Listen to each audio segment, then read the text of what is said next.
abyss. So, all right, recording is on. Let's talk about Padlet and Nearpod Collaborate boards. So we're November 17th.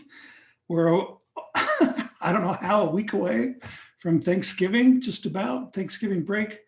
Again, I hope you guys are out there staying safe, staying healthy. I'm going to have a much different Thanksgiving this year than in years past. Not going to be able to see my very limited family. I don't have a very big one to begin with, but it'll be different, but it'll be good. So again, get the slides, bit.ly/1117 slides. There's a little button at the top of your Google Docs screen. Just add that to your drive, and that way you'll have this for reference later on. And I will do my best to make sure that the links are available to you in the chat to make things nice and easy, so you can just click on them. We got a few people coming on in. Okay. So first off today, why Padlet? What is Padlet? Has anyone out there used Padlet before? Want to give me a quick elevator pitch on what Padlet is or what it does, if you've seen it before?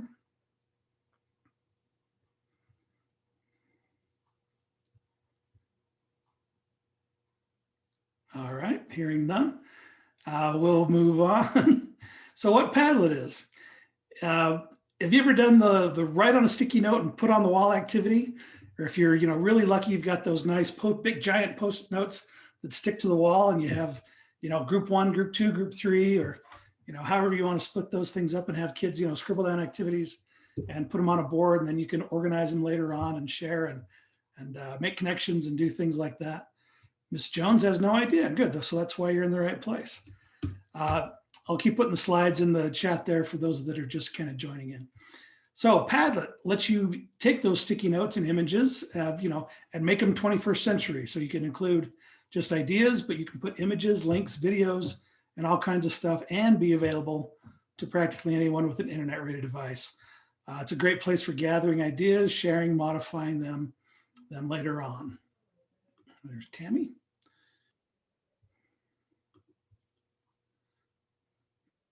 Apologize for my delay. I keep getting the doorbell and letting people in, but that's okay. I'll keep putting the link to the slides in the chat as well. So more on why Padlet. So we just established, for those just coming in, it's a 21st century version of that write a sticky note and put on the wall kind of activity. But there's a lot of different ways that you can use those. It's like a living, breathing web page. You can add links, YouTube videos, files, images to those Padlet notes. You can move and rearrange them around. Our guest speaker next week, Matt Miller, he was our USET 2019 keynote speaker.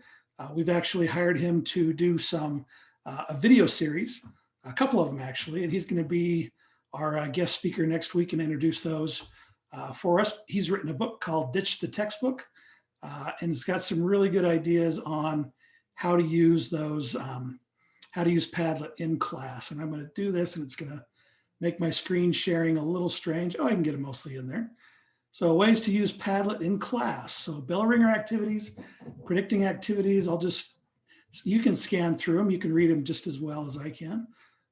Image tagging, gather global responses, post things on a whiteboard, class doc hub, ask for ideas and suggestions. Lots of great ways you can use Padlet in the classroom. And let me include the link to his website and that activity here, or to that page. I'll put that in the chat so you can refer back to that later on. Some really good activities from Matt Miller there. I can't take credit for him. So let's take a look at some example Padlets here. Maybe, there we go. Let me change my screen share here so that you can see this whole window. I'm just going to bring them up. I didn't want to do that. Let's see, grab that. There we go. You're seeing my whole screen. So some examples, 5th grade book reports, and I'll put these links if you want to sneak ahead and take a look at some of these. I'll throw those in the chat. 5th grade book reports. I thought this was a great idea. So instead of, again, getting out a piece of paper and writing things down, or a Google document, we've got some examples here where Emma, John, and Rosa gave us title, author, introduction about the book, a little summary, character synopsis, a brief summary of the plot, evaluation and conclusion, and then an image of the cover of the book that they read. You can customize the backgrounds of Padlets so that you can make them look nice. So that's one idea, a little gallery of book reports. The next idea, a KWL chart on human body systems. So what did I know? What do I want to know? And what did I learn? And you could just, open these up or have students fill this out over the course of a unit or a lesson. So, briefly start off, quickly tell me, what do you know? And so those are things you can, if they already know them as a class, then you don't have to focus as much on them during the instruction, what I want to know and what I learned. So another good idea there. And then of course, the ultimate best use of a Padlet, of course, is to figure out where to get burritos in San Francisco. And so there's a map you can use, make a Padlet as a map as a background, and kids can drop pins on there. And then on each location, they can include a picture of that location from the map, give the website, give the name of the place, and then you can turn on voting, vote it up or down. So 53 out of about 80 people, close to a third there or 2/3 like that place. Papalote, 71 and 34. So maybe that might be a better place to go and check out. 82 and 17 La Taqueria on 2889 Mission Street. So when I go to San Francisco next time, I'll be sure to look up those places for a good burrito. Might be important. All right, so those are some good examples here. Let's do one that I created earlier today. Let me put the link to it in the chat, and you guys can open that up in a new tab. I tested it earlier, it should work. And I'll open that up in a new tab as well. I'll open it up here. So what is the one EdTech skill? Now you got my little emoji there that's giving it some good deep thought. What's the one EdTech skill you wish you had before March 2020? And this isn't really so much of a skill that I put in there, but maybe I should have bought some of that Zoom stock back in March. That might have been a smart move on my part. You can comment on those if you want as they come in. To add one, just click on the little plus down there on the bottom right of your screen. Click that, and then you can put in your own. You don't have to include a picture. You can if you want. Page is updating. Cool, let's update it. So here they come in. Story of my life. And so you can see it's almost kind of like a Google document. We can kind of see as people are typing. And this is just a regular, I can't remember the layout that I chose. There's about 6 different types of layouts. You can choose that KWL. They just came in columns. This one is kind of like a brick wall where they just kind of come in and fill in as your responses come in. And so you can see how to do this, and it's live. So you can have people, your students put in comments as they go. Learn more about Canvas. Yeah, I think that'll be a popular one. I'll say I like that one, and then I'll say I think. And, I always, of course, I can't type while I'm in front of people.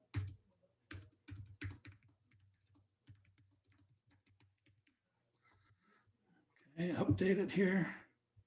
How to use an LMS for second graders. Yeah, I think we're all still figuring that out. There's good news coming for that. Canvas is coming out with a simplified mode. It's not going to be here till like next year, but they realize that, this is a tool they've built for higher education, and it's been slowly working its way, down towards, middle school, elementary. And so they've realized that there needs to be kind of a simpler way to use Canvas. And so that'll be hopefully be live this summer, and we'll be able to get you guys on it and working on it next year. Please also know that there are new Canvas templates available.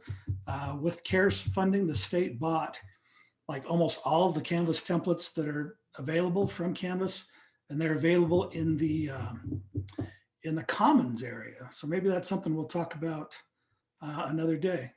Teaching second grade independence, how to do, I wish I knew how to create better videos to help with instruction. I might have some help on that one. If you guys excuse me, I'm going to go grab a link for that one. So keep filling that out. I'm going to switch my screens, and so it's going to look weird on your side. I got to go find another desktop here. Let's see, copy this. I'm just going to jump right back into where I was. There we go. So let's see, create better videos. So I'm going to put that link in there for you. This is a course I made in Canvas. It's open to kind of walk through all the different ways to record video and how to add it, embed it into Canvas. And so if that'll help you, please follow that and use that one a lot. All right, so that's a Flipgrid. Or that is not a Flipgrid. This is a Padlet. Any questions, comment on Padlets, anything in the chat? You guys like this? Good idea, fun to use? Thumbs up for those who have a camera on. Thumbs down, sideways thumbs. Take it or leave it. It's all right. These aren't things, that you have to use every single day, but just something to have in your technology toolkit. If you do have something where it would kind of make some sense, might be a good thing to throw at your students to gather some ideas or drive some discussion, or hey, people are taking screenshots. Look at that. They've already found my Canvas course and putting that right back in, putting in a link. Good job. Oh, that is a link. Cool. So if I click on that, takes me to the Canvas course. Well done. I'm going to give a heart to that one who figured out how to put a link in a Padlet note. All right. So let's move on. Our time is limited, and I want to make sure you guys get every opportunity to get through everything we're going to get to today. So I'm going to change my screen back for a moment. Thanks for your patience. There we go. Okay. So there are some pros and cons of Padlet, and I want to be upfront with you. So the pros, there are free accounts available. The con is that they limit you to 11 Padlets. If you bring 3 more people into Padlet, like if they create an account, you each get 1 additional Padlet. You can modify and kind of recycle Padlets. They're a great tool for quick collaboration, feedback, brainstorming. I love them. Work great with if you're in front of your class or if your students are at a distance. If you do get quarantined and you're teaching remotely and you want to have a way to interact with your kids, a really nice thing to do there. There's a great gallery of ideas and samples. Those 3 that I showed and shared with you earlier, those all came from the gallery. And they're easy to use as a standalone activity, or you can embed them in Canvas. You can generate embed code and drop those right into a Canvas course or link out to them. The cons, and you may have kind of peeked ahead a little bit. If you really love Padlet and you want to use it a lot, it can be, if you go over that 11 Padlet number, it can cost you money, $8 to $10 a month, $96 annually. If you're using it as a school, there are school plans, and they can't really be embedded directly into Google Slides. I put a little asterisk there because there's a workaround, but they can only be linked to.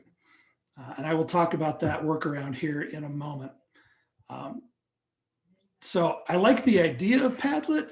I hate that, they've got to make, I shouldn't hate this. I realize that they have to make money and they have a standalone product. It's great. They keep adding features to it. It works really well. But do you guys remember our friend Nearpod that we've been talking about for a few weeks? Nearpod has a tool, an activity type called a collaborate board. And collaborate boards can be a standalone. You can make a Nearpod activity that's just a collaborate board, so it acts pretty much like a Padlet, or you can add one of these within one of your Nearpod lessons. So to have it as a quick way to review, to brainstorm, do a KWL before you jump into the actual meat of the lesson, before you ask them a video with interactive questions, just tons and tons of ways to use Nearpod. But you can take those 20 ideas that I shared from Matt Miller and kind of do the same thing within Nearpod. And the benefit of that is, how long do we have Nearpod paid for? 5 years. And so we don't have to worry about, if I hit a limit, I don't have to start paying, a monthly fee or anything like that. You can use Nearpod your heart's content for the foreseeable future. You can add text and images, but you can't add videos yet. And you can't add clickable links. They come in as just text. So you can copy a link and put it up in a web browser and paste it and go, but it's just not clickable like I just demonstrated there. Again, used as a part of a Nearpod lesson or a standalone. And you can easily add those collaborate boards right into your lesson with that Google Slide add-on. You can create them on the Nearpod website, or you can slide them into a slideshow pretty easily with that Nearpod add-on. And I'll demonstrate that here shortly.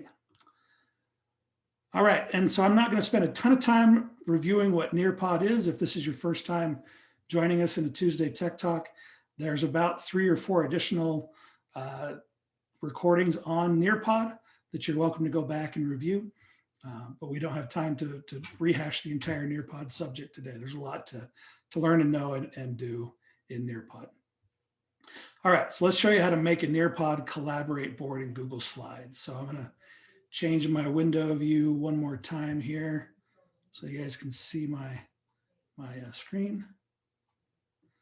There we go. So I've got my Google Slides here.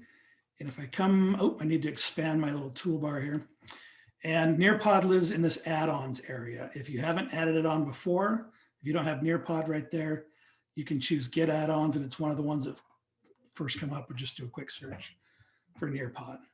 I'm gonna, ooh, help, that's not a good sign. Let me reload this page. I wonder why it doesn't think I have that installed.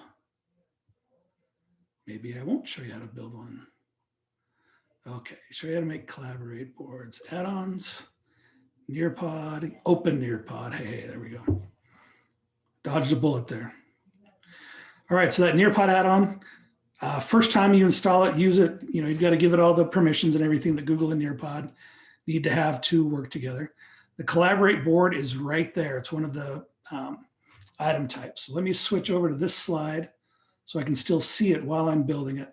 In fact, I'm going to copy these little bits of text here so I don't have to retype them. You don't have to watch me type them. All right, so I'm going to add a collaborate board. It's going to put it in between slides 13 and 14. So I want to actually take this text and create a board out of it. But I'll click that. And it'll say, all right, what do you want your collaborate board to look like? It's got a few different styles and themes. I kind of like the corkboard one, but we'll do this one.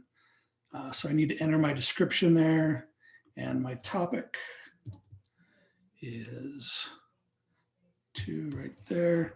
Greatest achievement with blended learning, and I'm going to put in a little image for it.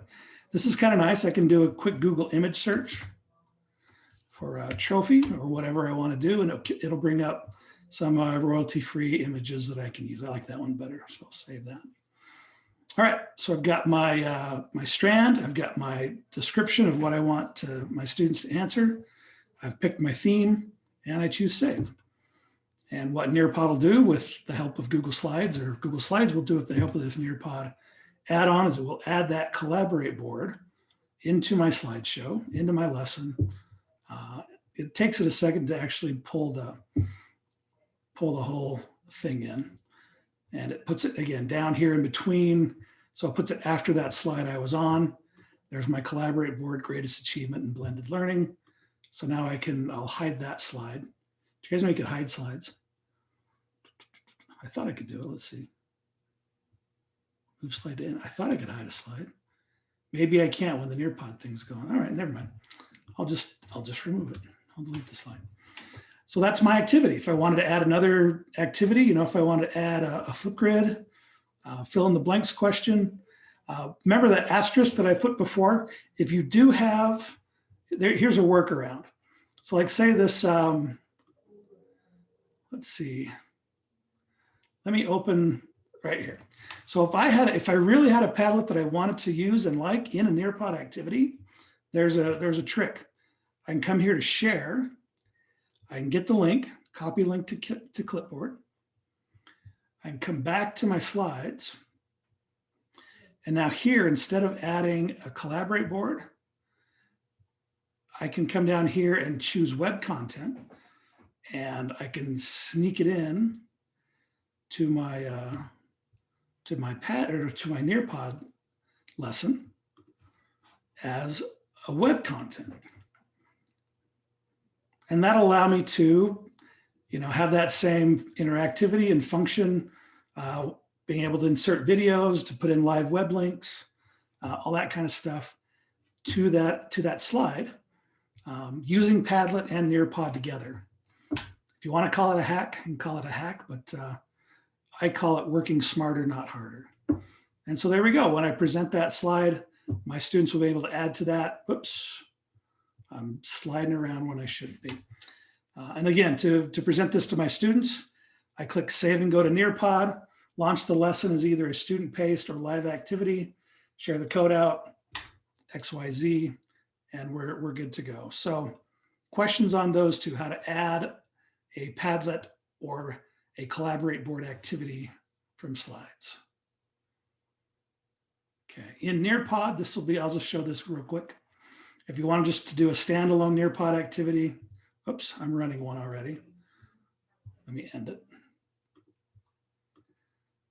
Yes, I created one earlier and made sure I could add to it.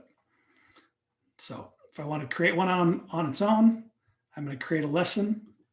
And again, just went to nearpod.com, logged in with my school email address, add a slide, and it's under activities, and then a Collaborate board. And I can put in the same topic and description and image there, same exact interface to create that in Nearpod, as it is in a Google slide. Okay, so let's see. What's the next slide? I'm going to close my sideboard here. I'm going to shrink my screen again, so you don't see all the, this is the wizard behind the screen, kind of Wizard of Oz reference there. And again, you don't need to have another access for students to use Nearpod. You launch your activity, students go to join.nearpod.com and they put in the 5-digit access code, and they're good to go to interact with your slides.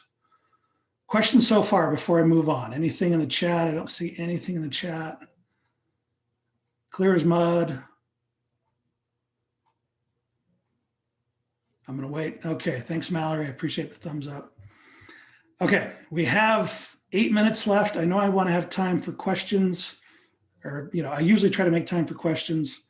Doesn't seem like there are many coming through besides some Midas questions that we'll get to at the end. If you'd like me to walk through, I know I've kind of teased this, but I haven't really taken this on as a topic with you guys. I have recorded a video, and it's in the slides, on how to go through the Canvas Nearpod integration, how to make them talk to each other, and how to include slides right inside of Canvas. And the advantage of that is your students don't have to go to another website. They're already authenticated, so they don't have to have the code. As long as they're just on that page in Canvas and you're running the activity, they're seeing your activity. And so just in the chat, say yes or no if you want me to show how to go into Canvas, do the little integration part, connect the two, because it's a little complicated, but I can get it done in 5 minutes. Yes, I see yeses, yeses, yeses, absolutely. Okay, so let's do that. I'm going to change my screen one more time. Here we go. Whoops, try to change my screen one more time. Okie dokie.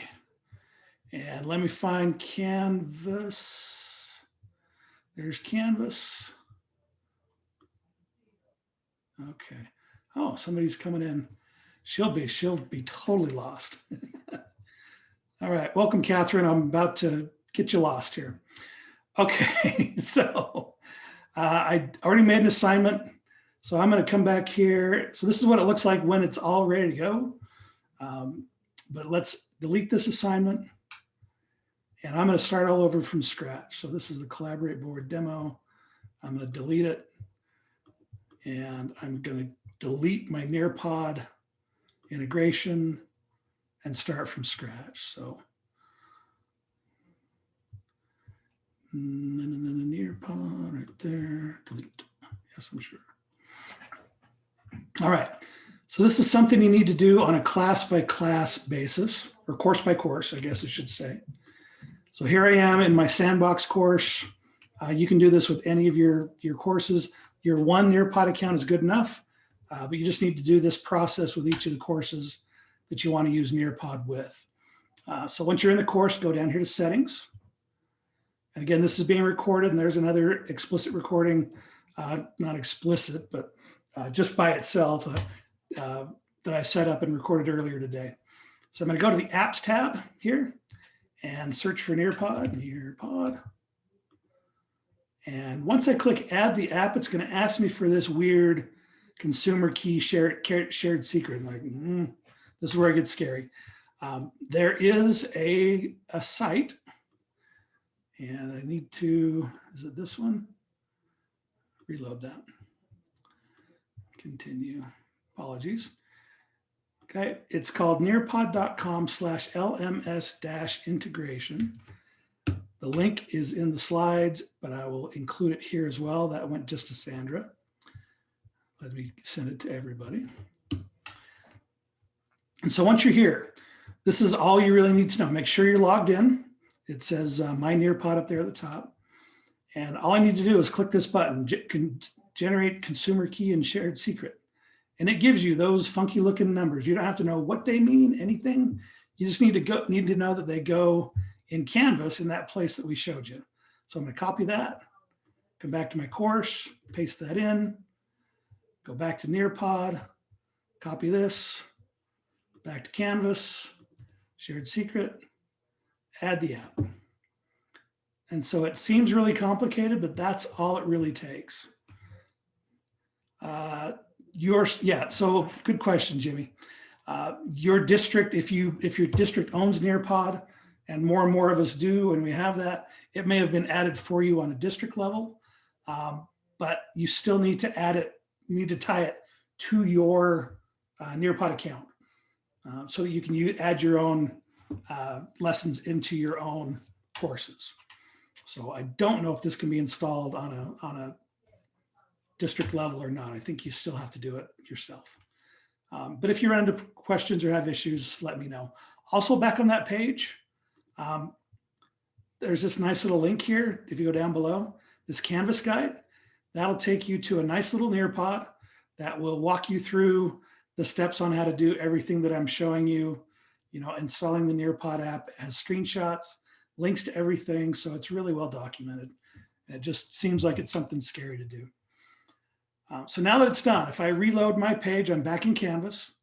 I will have my whole Nearpod interface available to me over there from the course menu. The first time you click it, it says you're about to permanently link Canvas. And I know that sounds kind of scary, but permanently means as long as you didn't delete the Nearpod integration like I just did. So if you delete it, you've got to re-add it back in. So I'm going to log in with Google. It'll say, what account do you want to use? And then there's my whole Nearpod library. I still have access to not only my lessons, but all of the Nearpod libraries and things like that that you have access to. I don't know if I can launch a lesson right from here.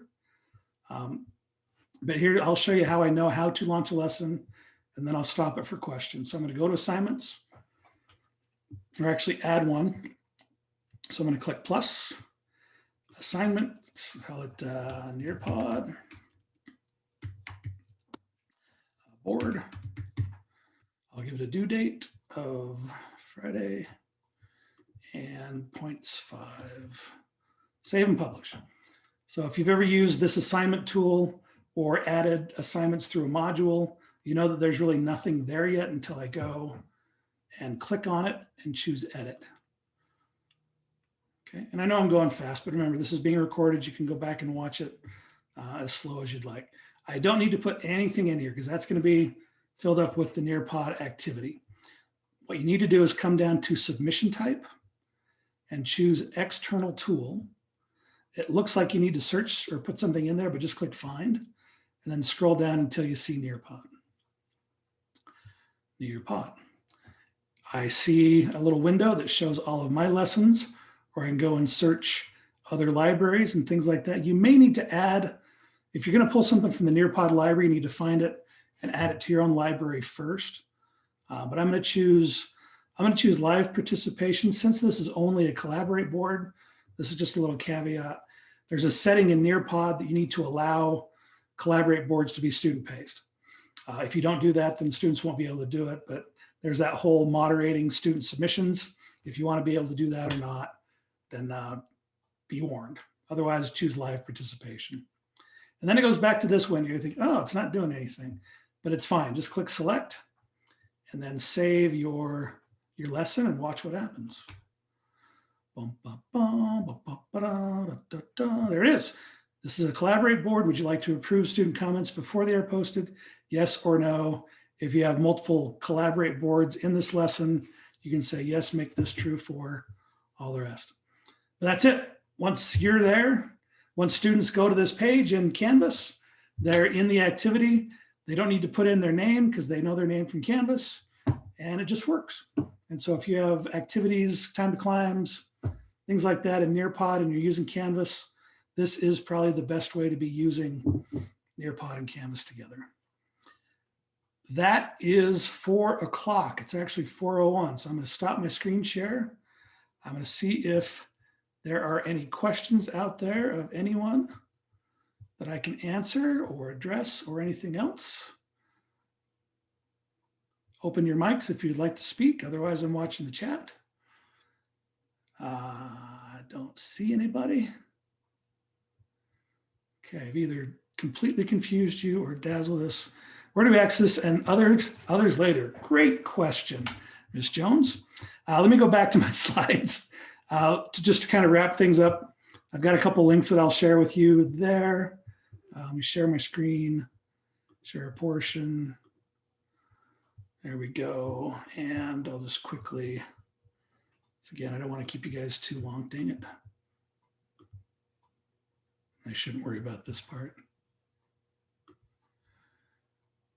Okay, so there's the video. Roll call. Let me give you the links in the chat. So there is the form link. That's your role. So go ahead and sign that if you're here today. Put your Cactus ID and stuff like that. If you need to get to the Reimagine Teaching submission form, that's linked there as well. Just know they've changed the dates on that. You need to have the form submitted by midnight, December 1st. So you've got a couple weeks to get your form turned in. And then there's also a really handy checklist to check and make sure you've got everything you need before you go to fill out that form. That is there. And if you have some issues, if you have some things when you go to check Midas and you're not seeing some of the sessions that we've had, thanks, Sandra. No, they did not. When somebody sends me a private or a message just to me, it switches me to replying just to them.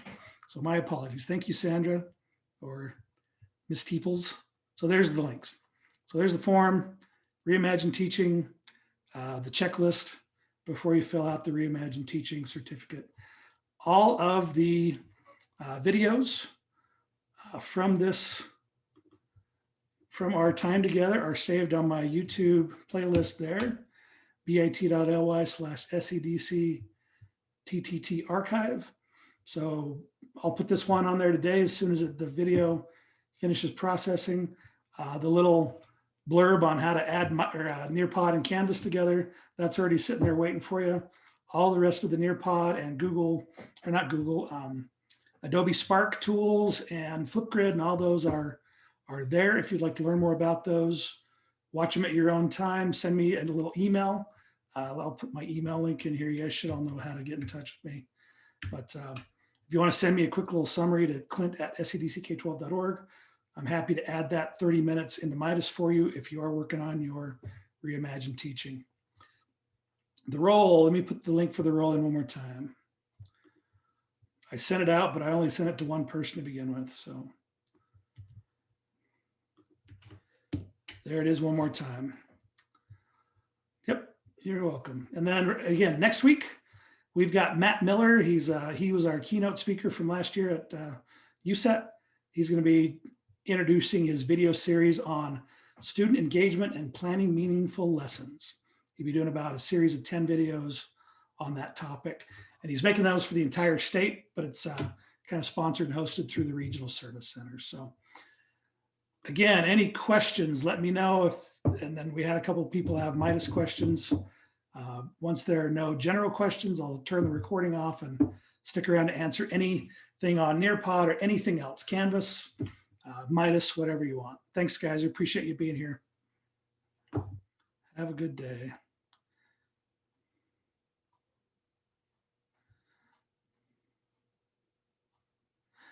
I did a self-paced Nearpod module that will count towards the meeting. Jimmy, open up your mic and maybe ask that question again. I'm not exactly sure. I'm going to stop the recording. So I did. Hold on one sec.